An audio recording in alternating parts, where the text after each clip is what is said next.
Good morning. I am James Cooper, and I'm a partner in the white-collar criminal defense practice here at Arnold and Porter. I am joined by my colleague Silvio Capillari, who is an antitrust partner in our Brussels office.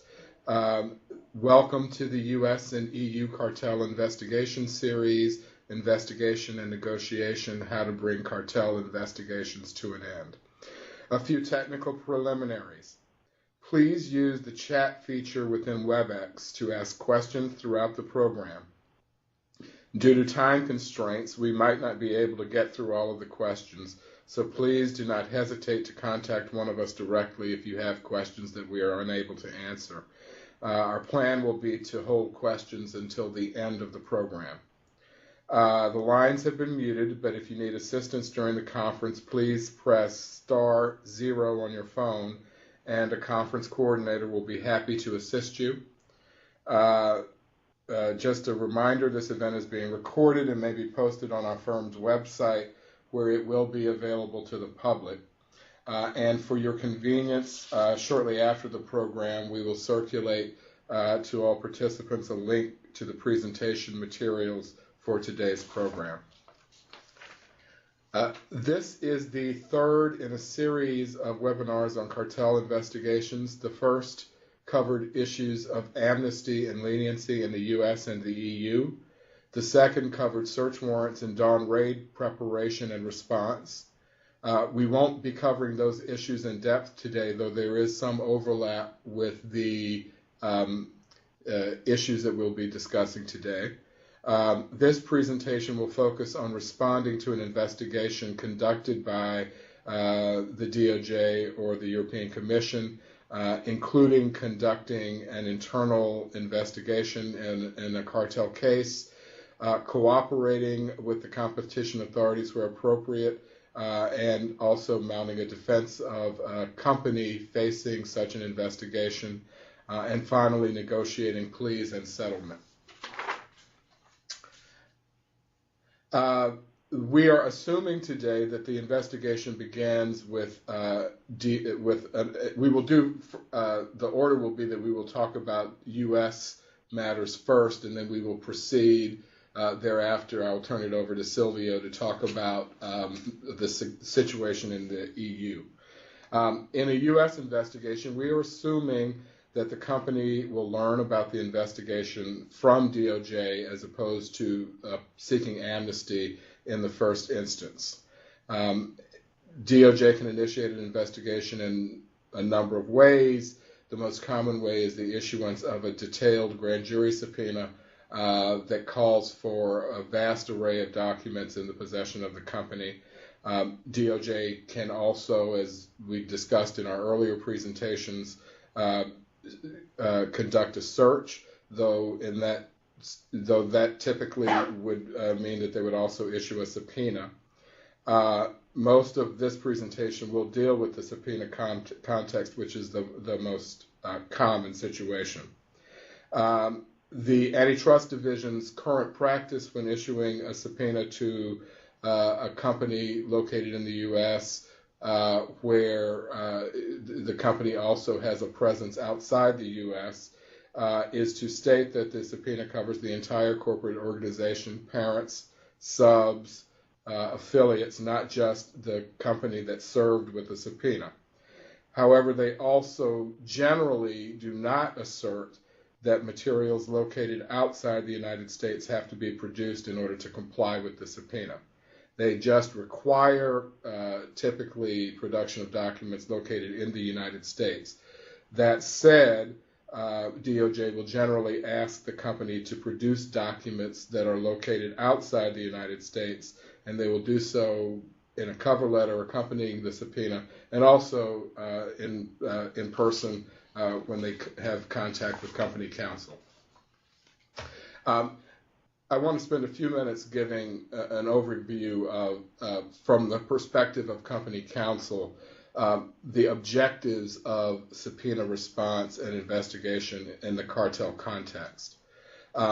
First, there is the legal requirement to comply with the subpoena, which is issued by a grand jury. A grand jury is an investigative tool through which the Justice Department can develop the facts that permit it to bring criminal charges in the United States.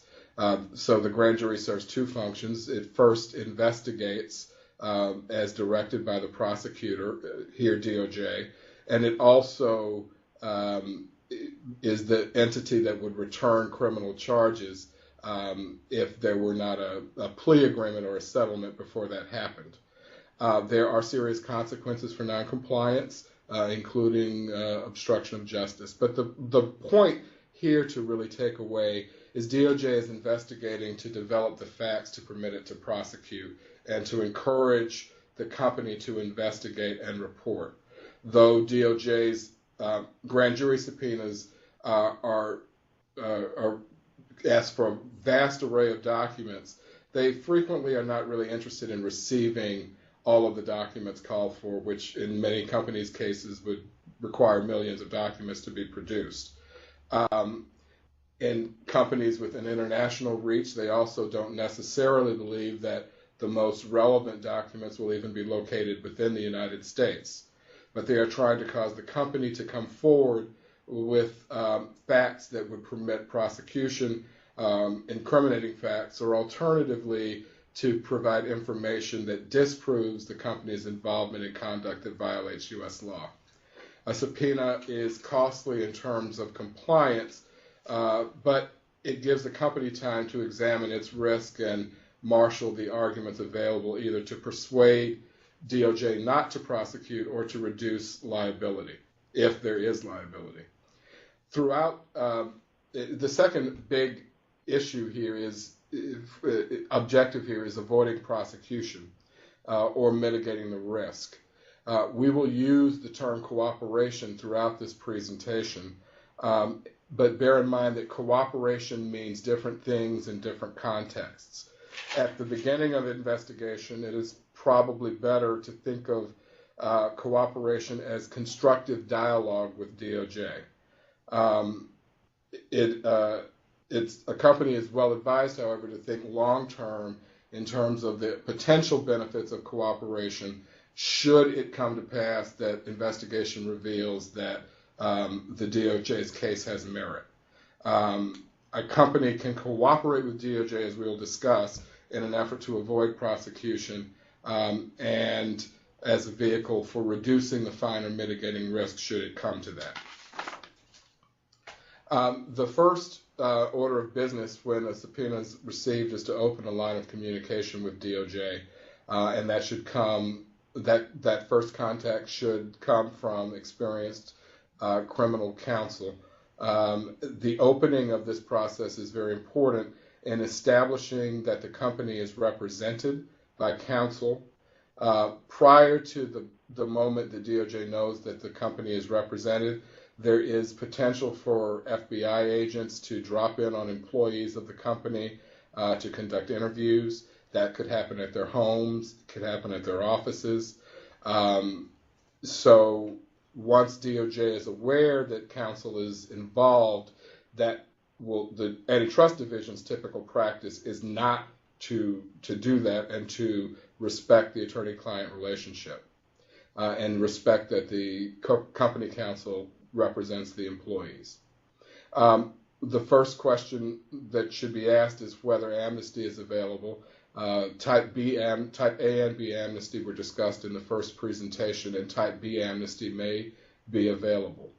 And during an initial call, we typically will offer cooperation and make plans for further discussions down the road to discuss limitations on the subpoena and get as much information as possible about what DOJ is investigating. Simultaneously, it is important to identify someone in the company to serve as a liaison with outside counsel, someone who can identify employees within the company who have relevant information, relevant documents, and develop a plan for production of documents. It is critical at this early juncture that the company implement document preservation procedures. The subpoena will have some guidance about this, but the company should take steps to put this in motion. And the company should understand at this early stage that this is not a fast process. It will take a very long time to resolve, and in our experience, it often takes years to resolve. And what we're doing at the very early stages is beginning an understanding of the ownership and structure of the company, the parts of the company where problematic conduct may have occurred.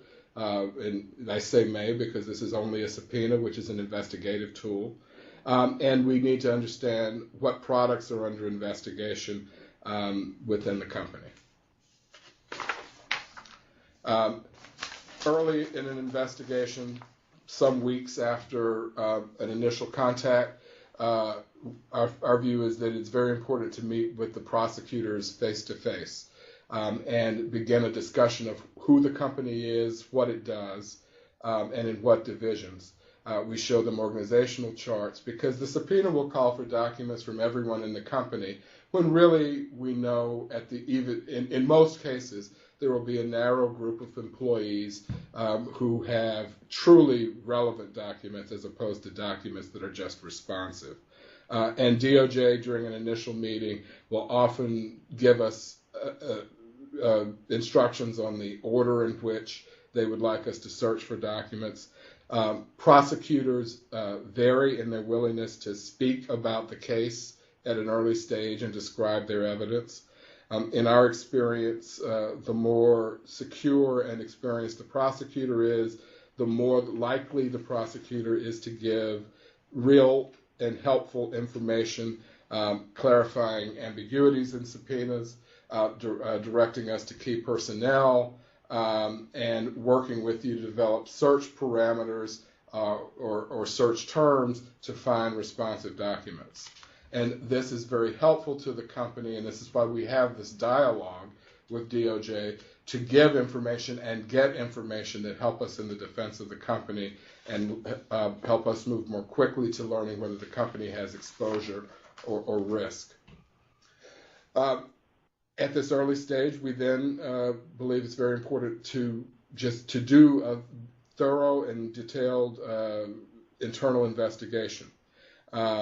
We're looking for facts that tend to prove or disprove the government's case, that tend to expose any errors or inconsistencies in the government's theory, facts that assist with the company's defense. We want to find the hot documents wherever they are. We want to interview the relevant employees. And one thing that's very important in an antitrust investigation is that we want to understand the stream of commerce. What products are allegedly involved? Where were they made? Where were they purchased?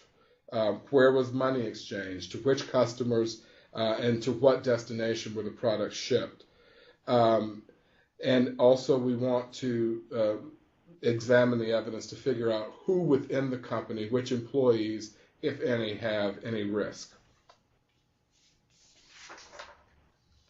Now, I said earlier that we would use the term cooperation throughout the presentation. And by that, I mean that it is not a stark choice or clear decision point in most cartel investigations whether to fight DOJ or whether to cooperate with DOJ. Our objective is always to provide the best possible defense, which would include, in appropriate cases,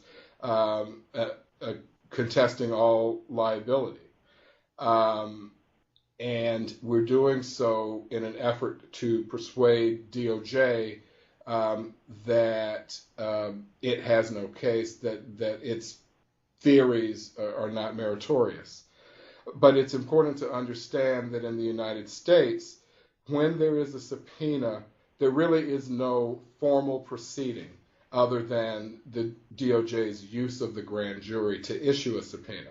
In other words, there's no fact finder, there's no third party arbiter to resolve disputes. So it is through dialogue and cooperation with DOJ that we negotiate our way towards a resolution.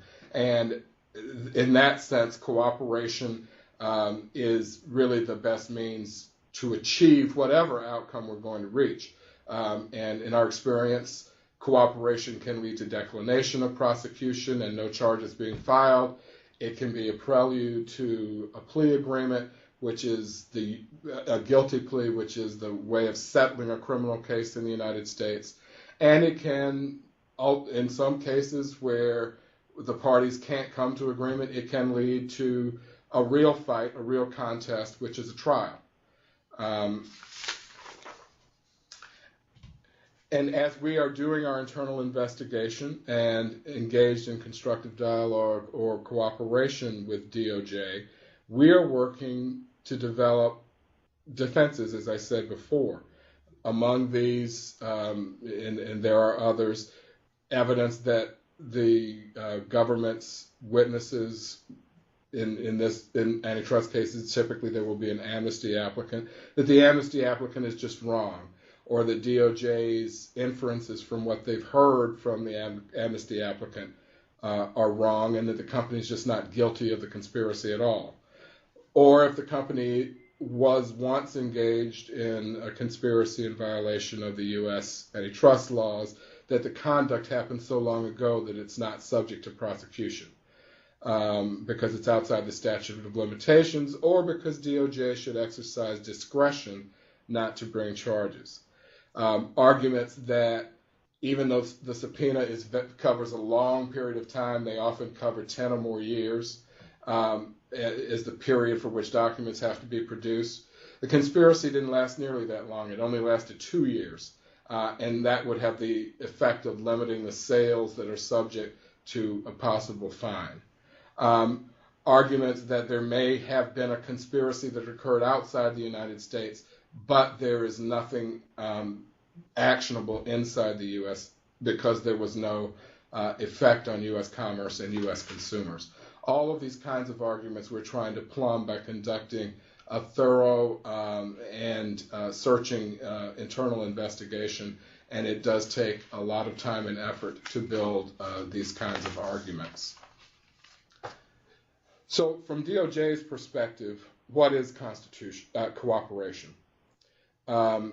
It may, but does not necessarily include some or all of the following. Certainly it will include producing relevant documents. They, from the outset, will make clear that they believe producing relevant documents from outside the United States will be helpful and cooperative, even though those documents are not technically called for by the subpoena.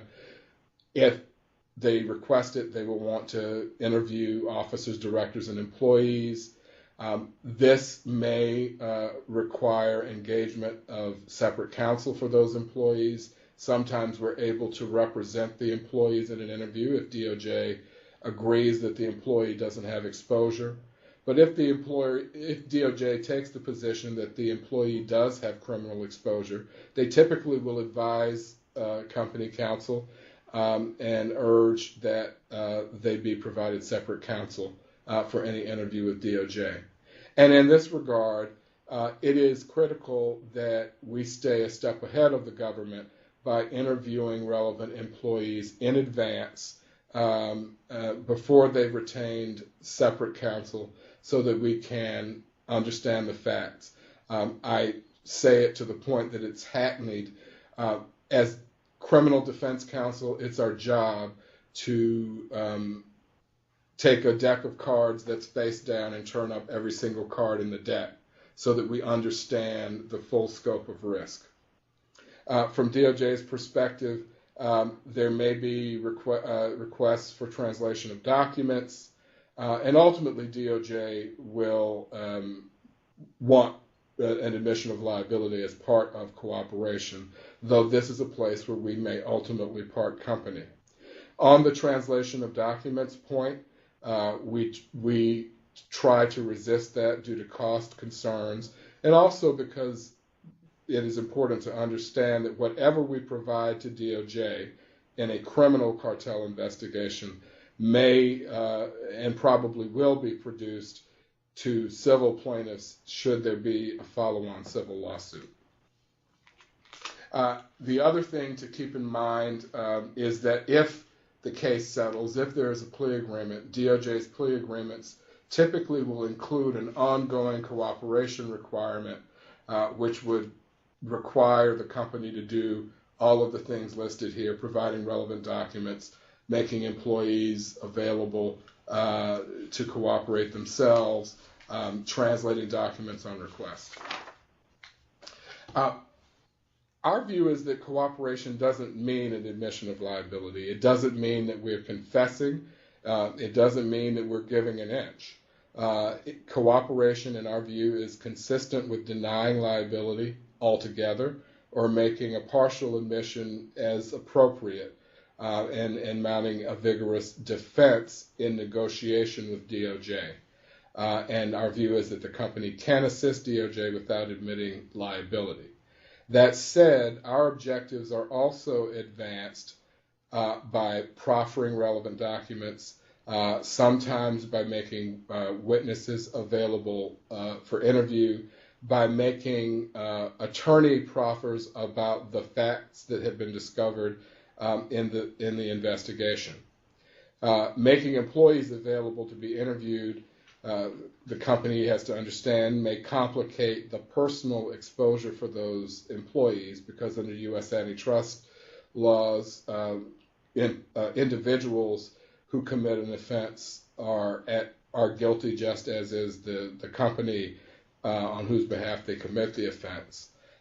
So, making them available as discussed may result in them having to have separate counsel to represent them with the DOJ. The company can, as I said, assist DOJ without admitting liability. The company may decide that it is in its interest to offer information that is highly incriminating and still hope that information will assist DOJ in prosecuting another, both earning the company cooperation credit and even in some cases avoiding prosecution altogether. We have had experience where we've produced records of a cartel that are very valuable to the government and yet avoided prosecution due to issues of the remoteness of the conduct in question.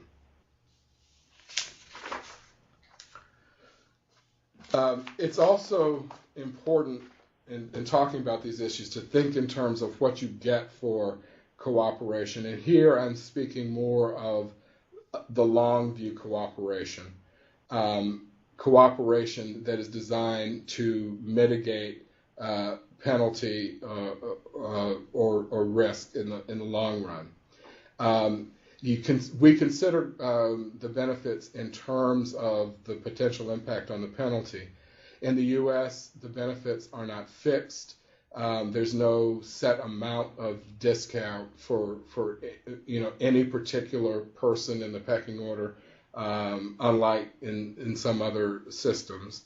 But there are still identifiable benefits which can be achieved through negotiation with DOJ. So what do you get for cooperating? It depends on what you're offering. Is DOJ still investigating? How significant is the evidence you're providing? Can you expose something more that's bigger, more expansive than DOJ originally knew about? Does the information the company is providing simply replicate information DOJ already has, which would be a negative and would tend to would militate against significant cooperation credit? Timing is also very important. The amnesty race, with the exception of the amnesty plus issue, which I'll get to, the amnesty race is over, but still it's important to get in ahead of competitors and establish a cooperative relationship to earn a greater amount of credit. And one factor that DOJ also considers is the size of the markets and cartel in question. The benefits of cooperation also have to be assessed, as I said, by looking at the potential fine. And so I'm going to cover this very briefly. This is a very complicated concept that's really beyond the scope and time limits of this presentation. But I'm going to give you sort of top of the waves understanding so that you can link it to the benefits question. In the U.S., fines are calculated by reference to the advisory United States sentencing guidelines. The penalty is linked to the volume of commerce affected by the cartel over the course of the conspiracy. This is known as volume of affected commerce, or VOAC. And it's important to understand that the sentencing guidelines are mathematical, but their application is not a simple application of math. Many components go into determining what is VOAC, what products are covered, what's the length of the conspiracy, are products manufactured outside the U.S. within VOAC. There will be a little discussion of that later, but it is not a simple matter to figure out what VOAC is. So in terms of figuring out what discounts or credit might be available in the long term through cooperation, well, the biggest, potentially at least, is Amnesty Plus. Under Amnesty Plus, a company which is under investigation that in the course of that investigation discovers a new cartel, a new conspiracy, can report the new cartel and receive amnesty for the new cartel, and then receive a discount on the existing investigation. How much credit? Well, the DOJ is not clear about this, and as I said, it's not fixed. In a recent conference, the head of the National Criminal Enforcement Section of the DOJ Antitrust Division said that Amnesty Plus can earn a discount on the old case, the case under investigation, of between 5 and 40%. DOJ quickly walked that statement back and said 5 to 25% or more. The reality is that in cases where you get that maximal discount of, discounts of 40% or more, the value of the new investigation has to be truly, truly significant. Typically, it will be more than one cartel revealed or a vast new cartel revealed in order to earn that credit. Another type of cooperation discount is the second-in cooperation credit, which, the DOJ pushes a race to report, and depending on the size of the cartel, it can be as much as 35% reduction, although the maximum sentencing guidelines reduction you can get is 75% of the base fine. The Amnesty Plus and second-in cooperation credits are creatures of DOJ policy, and they are hugely discretionary and subject to negotiation. There is a third kind of discount called substantial assistance. This is a creature of the sentencing guidelines themselves, and it's just as what it sounds like. You have to significantly advance the prosecution of another person. DOJ will say that does not include company cooperation against one of its own employees. So it would need to be another company or another individual associated with another company in most cases. It's important, another type of discount, even though it's not technically called a discount, would be excluding sales from volume of affected commerce. That will have the effect of lowering the fine. And it's important to understand that discounts are somewhat interchangeable. DOJ may seek a broader conspiracy, larger number of sales within VOAC, for example, by arguing that the period of the conspiracy encompasses a longer period of time, and then they can discount from there. Alternatively, DOJ can and does sometimes agree to exclude products from VOAC but then offer lower discounts once the base fine is calculated. And they can be used in conjunction. An Amnesty Plus applicant could also receive a substantial assistance discount, which under the guidelines permits a court to impose a sentence that's below the guidelines range. So there's lots of flexibility, and this is all subject to negotiation with the government. One of the hottest issues in cartel cases now in terms of application of sentencing issues is the treatment of non-U.S. sales, or what we call indirect sales. A simple and common way of thinking about indirect sales is to think about a component of a larger product, some widget that goes into another product. The widget that's under investigation is manufactured and sold outside the U.S. to another party that then incorporates that widget into a finished product that is itself sold in the U.S. There are permutations on that, but that's the basic idea for this purpose. These sales arguably have some effect on U.S. commerce, and DOJ is very interested in accounting for the effect of bid rigging or price fixing on non-U.S. sales that have an ultimate impact on U.S. consumers. Companies and counsel for companies typically take the position that they're just wrong, that in many cases the effect on U.S. consumers is negligible from the cartel, and it is helpful sometimes to retain an economist to help the company advance this kind of argument. Whether DOJ will seek to include these sales within VOAC is a difficult question. Certainly they might do so if the case was completely contested and in a trial situation. Sometimes they use indirect sales as an aggravating factor to determine where to set the fine within the sentencing guidelines range. But there have been some recent cases in which, even in negotiation, some indirect sales have been added to VOAC, which has the effect of increasing the fine. The last thing I want to talk about in terms of company representation is that DOJ policy is that the plea agreement entered into by a company insulates the company and its affiliates, its parents and subsidiaries, and all their employees from prosecution, with the huge exception that DOJ can identify you as a particular person and say, you're not covered by the plea agreement. Such persons are called carve-outs in the vernacular. A person who is carved out of the plea agreement is not necessarily a person who will be charged. That's another step in the process.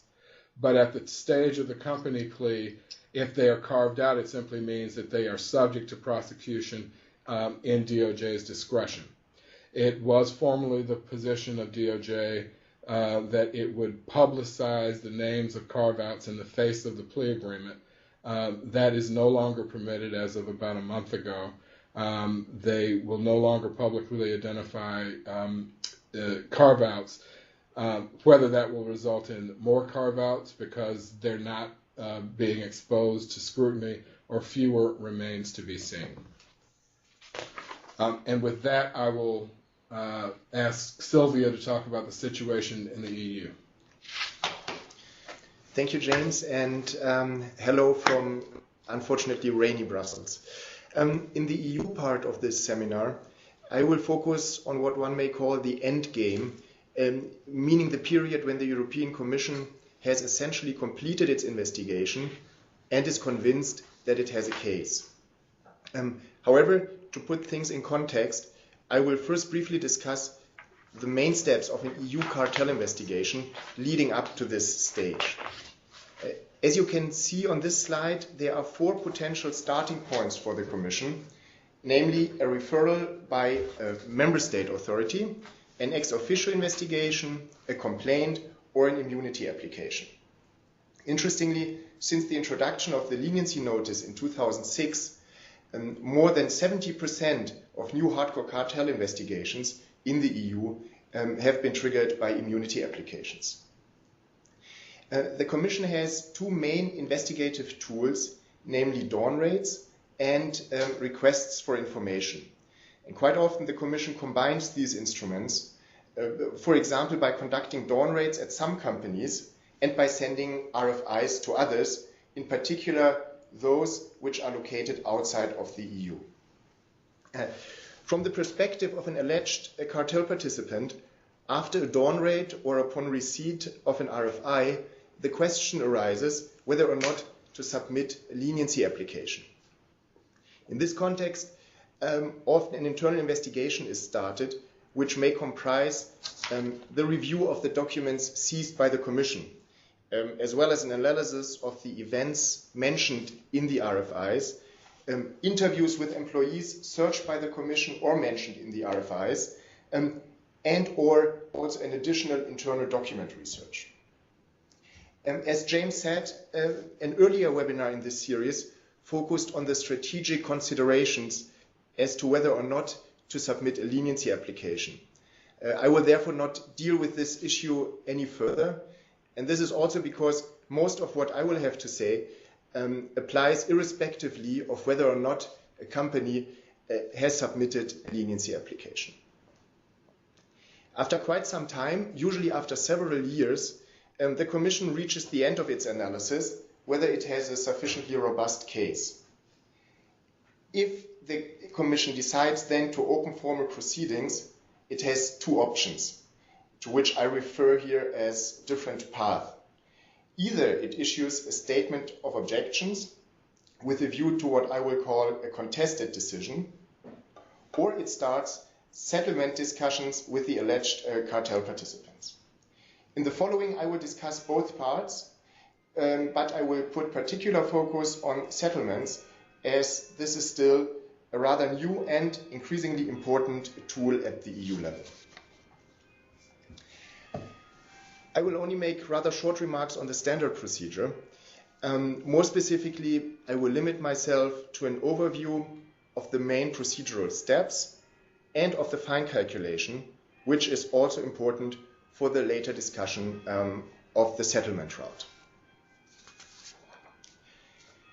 In the standard procedure, the statement of objections is the key document. In complex cases, it can be 300 pages long, and we have seen even much longer SOs. Most importantly, the SO lays out the Commission's factual findings with a detailed description, meeting by meeting, tender by tender, and phone call by phone call, plus detailed references to documentary evidence. In addition, the SO also contains the Commission's legal assessment, in particular its conclusions regarding the existence of an agreement or a concerted practice, the concept of a, as we call it here, and I will not dig deeper into that, a single and continuous infringement, or the thorny issue of apparent liability. Since recently, the SO also contains more details on the elements of the Commission's envisioned approach to fine calculation. The alleged cartel participants then respond to the SO within a time limit set by the Commission. And at the same time, the addressees get access to the Commission's file, to the entire file, which often comprises several 10,000 pages. Both elements, the SO and the Commission's file, form the basis of a detailed internal investigation, which includes, for instance, an internal document search, interviews with key employees, the review of calendars, travel expense reports, and phone lists, and so on. Of course, unless these steps were already taken earlier on, in particular in the framework of assessing whether or not to make a leniency application. After submission of the SO response, there is an oral hearing, which is often followed by additional questionnaires, state of play meetings, and sometimes even a supplemental SO, which of course drags out the time even further. Only rarely, we have to admit that, do the SO addressees manage to convince the Commission that it got it fundamentally wrong. So the final decision is often only a slightly revised version of the SO. The number of addressees is sometimes reduced compared to the SO, but, and that will not come as a surprise, immunity and leniency applicants are almost always addressees of the final decision. The next slide, this one just shows an excerpt from a typical description of the Commission's factual findings in a contested decision. I hope you can read it. I hardly can from here, but in any event, this is supposed to show the very detailed description of meetings and email communications, including many direct citations. The confidential version sent out to the addressees also contains hundreds of footnotes with references to the relevant parts of the Commission's file. In the LCD decision, from which this excerpt here is taken, the factual description of events comprised 44 pages, but this section is often much longer. And later on, I will contrast this approach with the only rudimentary factual description in a settlement decision. Next, I want to give a short overview regarding the EU approach to the calculation of fines. Again, as I already said, because we will come back later to the various elements in the discussion about settlements. In the EU, we have four main steps in the fine calculation. First, the so-called basic amount needs to be determined. The starting point insofar is the value of sales, which is the turnover affected by the infringement in the EEA in the last full year before the end of the infringement. This value of sales is then multiplied by the so-called gravity factor. The Commission's fining guidelines set out a range of 0 to 30%, and they also say that the gravity factor for hardcore cartels should be at the upper end of the range. However, in fact, it's usually somewhere below 20%, and the highest imposed so far was 25%. Relevant elements to determine the gravity factor are the nature of the infringement and the combined market shares of the participants, among others. Next, this resulting amount, and I'm still talking about the basic amount, the resulting amount is multiplied by the number of years and months of the infringement to take account of the durational element. And finally, you have to add the so-called entry fee. This is a one-off element that was introduced as special punishment for hardcore cartels, and so far it has always been the same percentage as the gravity factor. In the second step, the Commission looks at possible adjustments to the basic amount.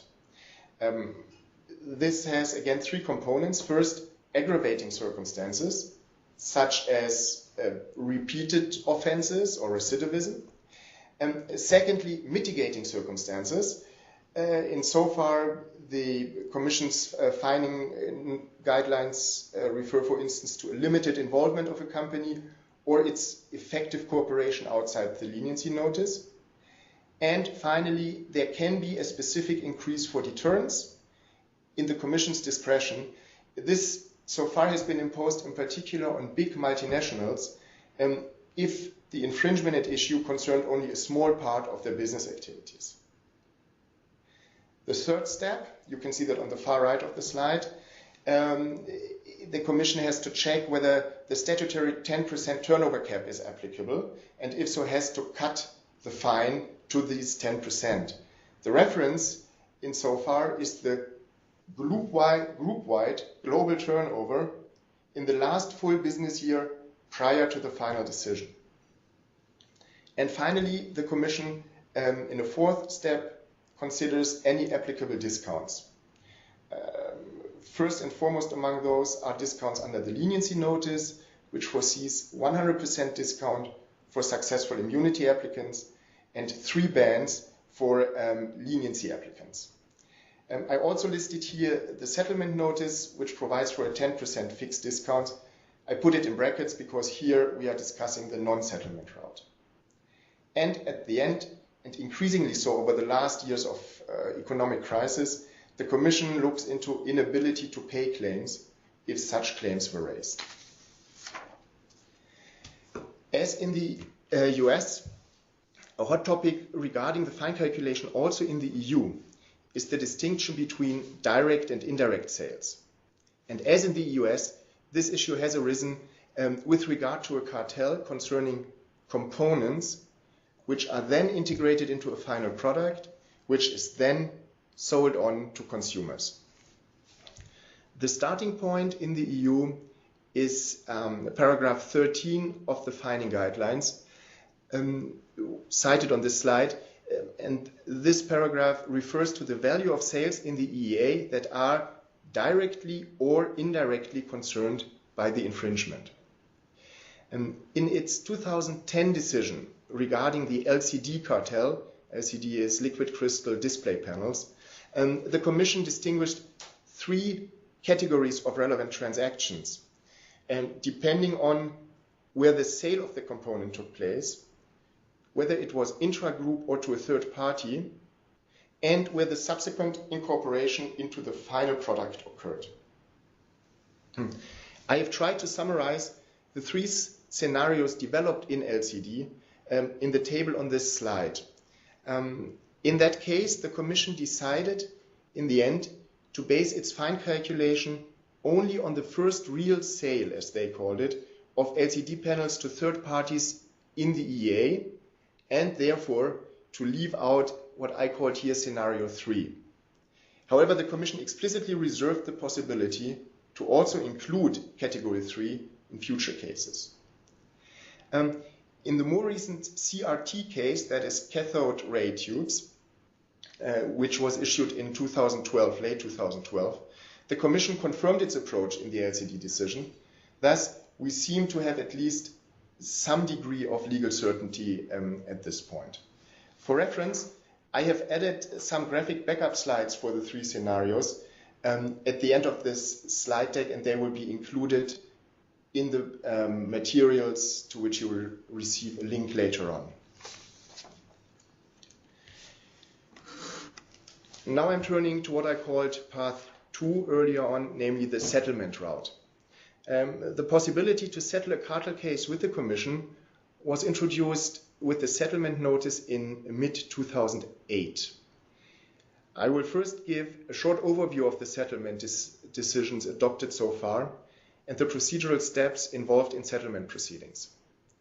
After that, I will focus on the incentives which may lead the Commission to suggest a settlement, and in particular, the incentives and also the disincentives for the alleged cartel participants to enter into settlement discussions. By way of introduction, this slide here just illustrates the importance attached by the Commission to the settlement route. Particularly interesting, I find the statement by Competition Commissioner Almunia made earlier this year, according to which he expects settlements to account for around half of the Commission's hardcore cartel cases over the coming years. If true, this would really mean a major shift in the Commission's enforcement practice towards a less adversarial approach. The next slide gives an overview of the 6 settlement decisions adopted by the Commission so far. Just by comparison, since 2010, the Commission adopted 10 contested decisions in hardcore cartel cases. You can see that it is a rather wild mix of cases with a widely differing number of companies involved and a wide fine range. As you can also see, the last settlement decision was adopted almost a year ago, but we understand that several settlement decisions are in the pipeline, and a major one in the infamous automotive components area may come out before the summer break. The animal feed phosphates case listed as number 2 here is the only hybrid case so far in the EU, meaning the scenario in which only some companies agreed to settle while others decided to fight on. The statistics at the bottom of this slide, I hope, speak for themselves. I just want to highlight 2 important features that the settlement cases so far had in common. First, all of them were triggered by immunity applications, and second, in all but one case, there were multiple leniency applications. This at least hints at the Commission, the Commission's ability to build a rather strong case, which in turn may have induced the cartel participants to agree to a settlement. Now I want to give you a brief overview of the main steps in the settlement procedure. At the outset, it's important to note that it is entirely in the Commission's discretion to begin and also to stop settlement negotiations. The core part of the settlement procedure are clearly the bilateral settlement talks between the Commission and the various cartel participants. It's here on the second level from the top. In these discussions, the Commission lays out its main factual findings, its legal conclusions, and at a later stage, also the possible fine range. In parallel, the companies get access to certain key parts of the Commission's file. This stage of bilateral settlement talks can take more than a year, even though Commissioner Almunia recently said that his aim is to have less than 6 months between the start of settlement discussions and the final decision. If the parties can agree with the Commission on the key pillars of the case, they formulate and submit a so-called common understanding with the Commission, which is the key document of the entire settlement procedure. In it, the party admits its anti-competitive behavior and agrees to bear the consequences in terms of a fine. And importantly, as of this stage, there is no way back for the parties unless the Commission does not stick to the framework set out in the common understanding. And the parties' formal settlement submissions then form the basis of an SO, so also in a settlement procedure you have a statement of objections, which is addressed to all parties. However, it is much shorter and less detailed than a normal SO. Once the parties have confirmed that the statement of objection mirrors the individual submissions, the Commission can then quickly and without a hearing proceed to the adoption of a final decision which has essentially the same content as the statement of objections. And theoretically, the companies can appeal the final decision before the EU courts. However, in fact, such appeals have only very little chance to succeed, as the parties have admitted to their wrongdoing and accepted the legal qualifications and the fine range suggested by the Commission. So what is left to be appealed? And not surprisingly, there has been only one appeal in the 6 settlement cases to date, and this appeal was launched by the non-settling party in the animal feed phosphates case. In other words, so far no settling party has ever launched an appeal. As promised beforehand, this slide shows an excerpt from the most recent settlement decision in the water management case. Compared to the earlier excerpt from a contested decision, it becomes evident that the factual descriptions are far less detailed. The Commission does not single out any individual event, but only gives a very high-level overview. And in the most recent settlement decision, the description of events comprised just 1 to at most 2.5 pages, which means, among other things, much less meat on the bone for potential follow-on damage action. I will come back to that a little later on.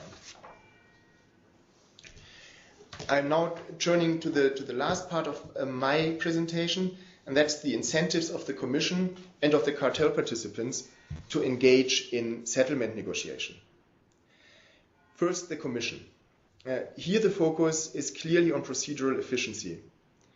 As explained earlier, these potential time savings and resource savings do not concern the collection and analysis of documentary evidence.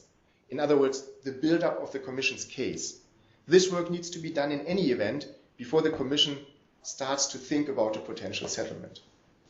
Instead, the main saving potential relates to 3 other things. First, the access to the file procedure, since the parties get access only to a limited number of key documents. Second, the much shorter time between the adoption of the SO and the adoption of the final decision. And third, the virtual exclusion of court appeals. It should be clear from the earlier discussion that the key aspect for the Commission in determining whether or not to start settlement talks is the likelihood of reaching a common understanding with the various parties involved. And this slide lists the main factors featuring in this assessment. The most important category generally is the one labeled here, contestation of facts. The Commission will generally suggest settlement discussions only if it is confident that the key elements of its case, the core members, the core period, the core events, will not be disputed. Important considerations in this context are, of course, the quality of the immunity application and the quality and number of the leniency applications, as well as the risk of a hybrid case. In the end, the Commission will almost always have to make a case-by-case assessment as to whether a given cartel file is well suited for a settlement. Only rarely will there be an extreme case, a clear settlement candidate, like a small and short infringement with few participants, all of which already cooperate with the Commission. Now we are shifting to the perspective of the alleged cartel participants. And for them, a settlement brings with it some obvious advantages, which are summarized on this slide. First, there are two straightforward monetary advantages pursuant to the settlement notice, namely a 10% discount of the fine, which I already mentioned, and the limitation of any increase for deterrence to a factor of at most 2. And another important upside is the fact that, as explained earlier, a settlement decision is much shorter and less detailed than a contested decision. This is helpful, as I already said, for the defense against subsequent damage claims. Just like a contested decision, a settlement decision has a binding effect for national courts as regards the Commission's finding of a cartel infringement. However, the limited factual information contained in a settlement decision renders it much more difficult for a plaintiff to prove two decisive elements for its claim, namely the causality between infringement and damage, and then also the amount of the damage.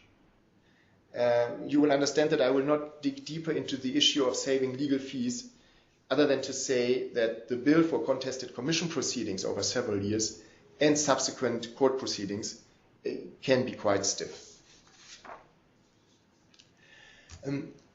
All that being said, in our experience, by far the most important incentive for cartel participants to think about settlement is the fact that the settlement discussions leave room for an exchange with the Commission about virtually all elements of the fine calculation. And as far as I'm concerned, this slide here is the most important one of my part of this webinar. Paragraph 2 of the settlement notice stipulates that, and I quote, the Commission does not negotiate the question of the existence of an infringement and the appropriate sanction. However, over the years, there has been quite a shift in the Commission's approach. Originally, the Commission really was fairly dogmatic, and parties willing to settle could expect a 10% reduction, but nothing else. In recent years, however, it turned out that the dialogue with the Commission about a common understanding is predominantly used as means to influence the Commission's findings. The table here compares the various fine calculation parameters as applied in the 6 settlement decisions and in contested hardcore cartel decisions since 2010. Due to time constraints, I can only point out some highlights. Starting with the gravity factor, you may say that a difference between, say, 16 and 20% is rather insignificant, but I can tell you that it can make a sizable difference to the bottom line, in particular in cases with a high effector turnover or a long duration. Second, there is generally quite some leeway to discuss with the Commission about the duration of the infringement. And the Commission seems increasingly willing to limit its decision to a certain core period. Another somewhat related aspect is the Commission's readiness not to take account of what is referred to in the notice as limited activity of a cartel during a certain period. And for example, in the recent water management case, 17 out of 23 months were in the end disregarded for all participants for purposes of the fine calculation. In contested cases, the Commission has applied a much more rigorous approach.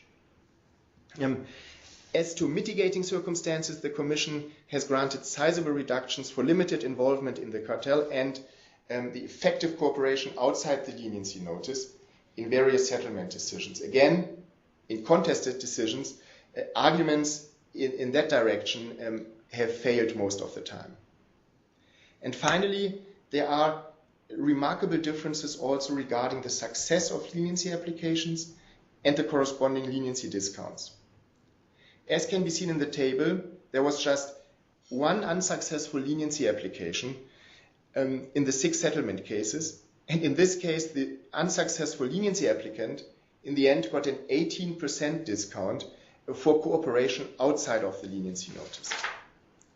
And by contrast, in contested decisions since 2010, almost 25% of leniency applications were unsuccessful. And as regards leniency discounts, the third and subsequent applicants in settlement cases generally obtained a reduction of 15 to 20%, whereas in contested cases, the reduction amounted to this group of leniency applicants on average only to 13%. As a result of the rather lenient approach of the Commission in the settlement discussions, the cartel participants often receive discounts that go far beyond the 10% settlement discount.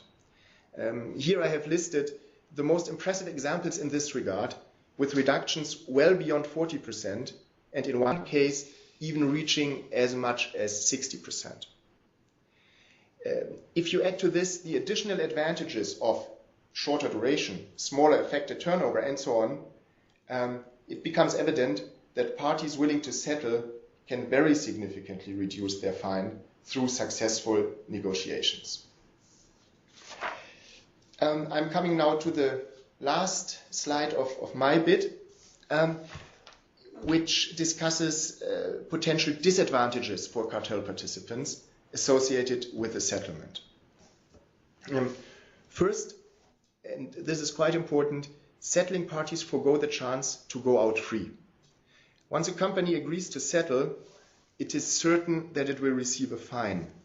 And this can be a disincentive, in particular for companies which decided against a leniency application.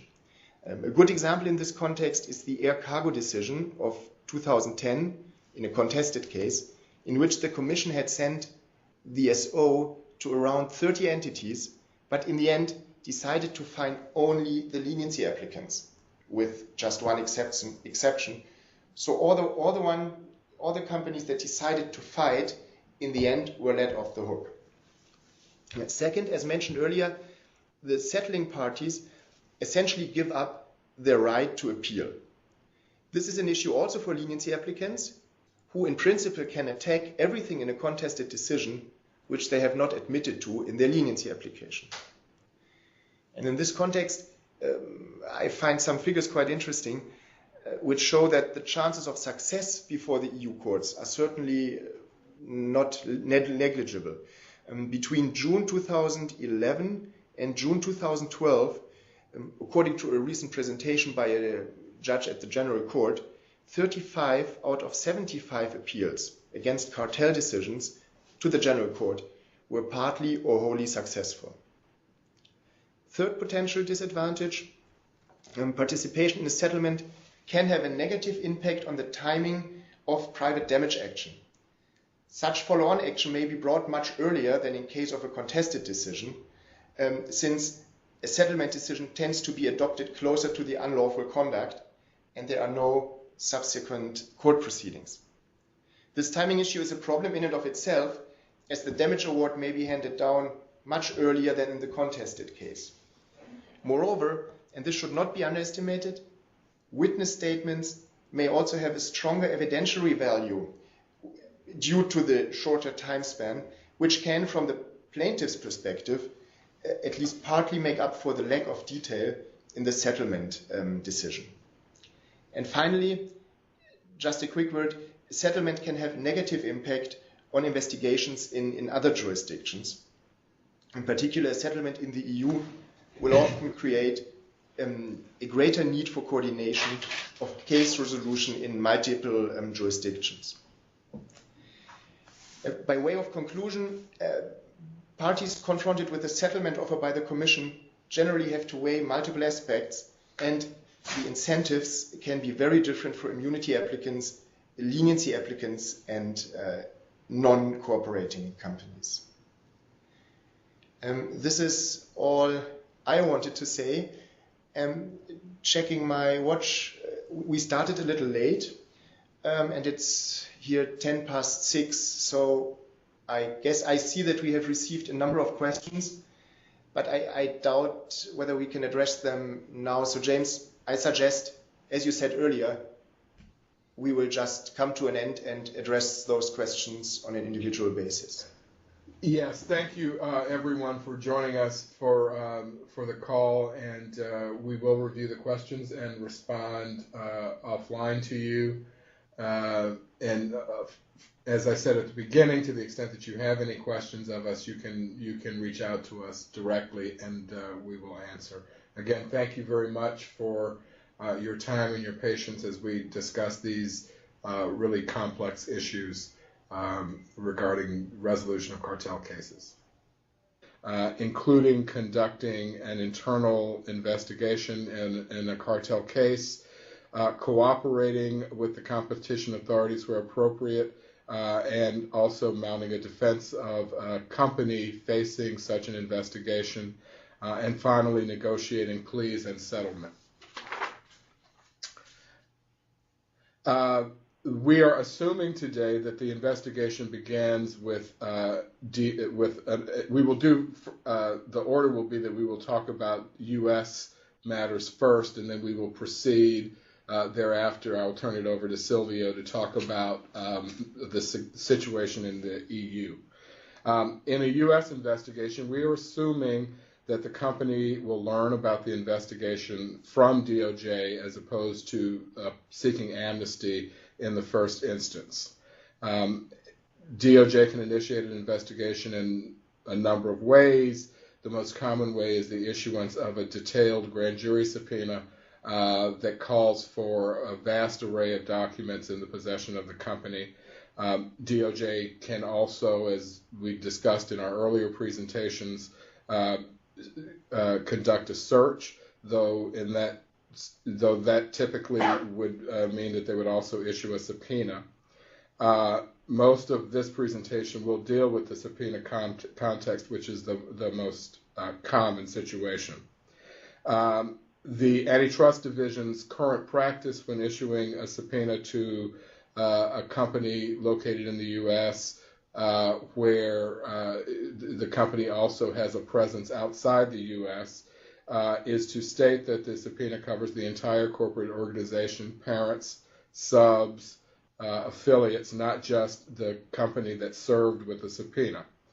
However, they also generally do not assert that materials located outside the United States have to be produced in order to comply with the subpoena.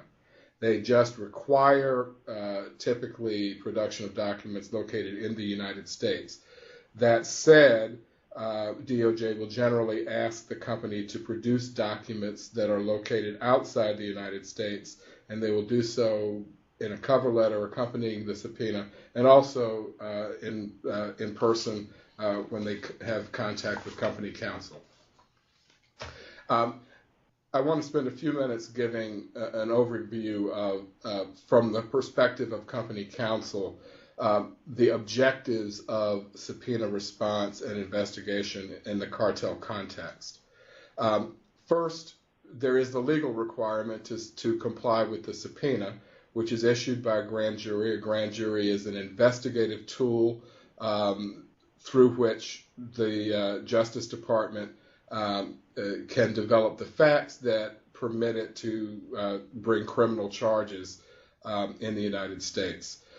So the grand jury serves two functions. It first investigates as directed by the prosecutor, here DOJ, and it also is the entity that would return criminal charges if there were not a plea agreement or a settlement before that happened.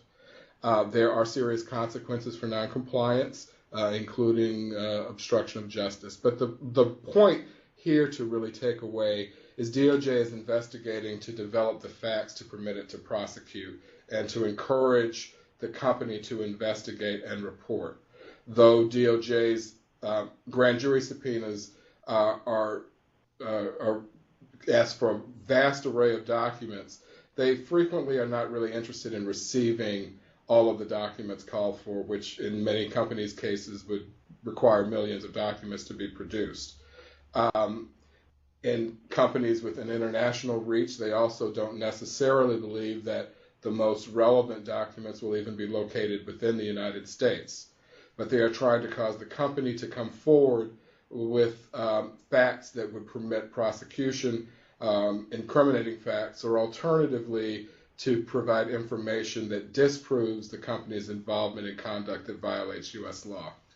A subpoena is costly in terms of compliance, but it gives the company time to examine its risk and marshal the arguments available either to persuade DOJ not to prosecute or to reduce liability, if there is liability. Throughout, the second big issue here is, objective here is avoiding prosecution or mitigating the risk. We will use the term cooperation throughout this presentation, but bear in mind that cooperation means different things in different contexts. At the beginning of an investigation, it is probably better to think of cooperation as constructive dialogue with DOJ. A company is well advised, however, to think long-term in terms of the potential benefits of cooperation should it come to pass that investigation reveals that the DOJ's case has merit. A company can cooperate with DOJ, as we'll discuss, in an effort to avoid prosecution and as a vehicle for reducing the fine or mitigating risk should it come to that. The first order of business when a subpoena is received is to open a line of communication with DOJ. Good morning. I am James Cooper, and I'm a partner in the white-collar criminal defense practice here at Arnold & Porter. I am joined by my colleague Silvio Capellari, who is an antitrust partner in our Brussels office. Welcome to the U.S. and EU Cartel Investigation Series, Investigation and Negotiation, How to Bring Cartel Investigations to an End. A few technical preliminaries. Please use the chat feature within WebEx to ask questions throughout the program. Due to time constraints, we might not be able to get through all of the questions, so please do not hesitate to contact one of us directly if you have questions that we are unable to answer. Our plan will be to hold questions until the end of the program. The lines have been muted, but if you need assistance during the conference, please press *0 on your phone, and a conference coordinator will be happy to assist you. Just a reminder, this event is being recorded and may be posted on our firm's website, where it will be available to the public. And for your convenience, shortly after the program, we will circulate to all participants a link to the presentation materials for today's program. This is the third in a series of webinars on cartel investigations. The first covered issues of amnesty and leniency in the U.S. and the EU. The second covered search warrants and dawn raid preparation and response. We won't be covering those issues in depth today, though there is some overlap with the issues that we'll be discussing today. This presentation will focus on responding to an investigation conducted by the DOJ or the European Commission, and that first contact should come from experienced criminal counsel. The opening of this process is very important in establishing that the company is represented by counsel. Prior to the moment the DOJ knows that the company is represented, there is potential for FBI agents to drop in on employees of the company to conduct interviews. That could happen at their homes, it could happen at their offices. So once DOJ is aware that counsel is involved, the antitrust division's typical practice is not to do that and to respect the attorney-client relationship and respect that the company counsel represents the employees. The first question that should be asked is whether amnesty is available. Type A and B amnesty were discussed in the first presentation, and Type B amnesty may be available.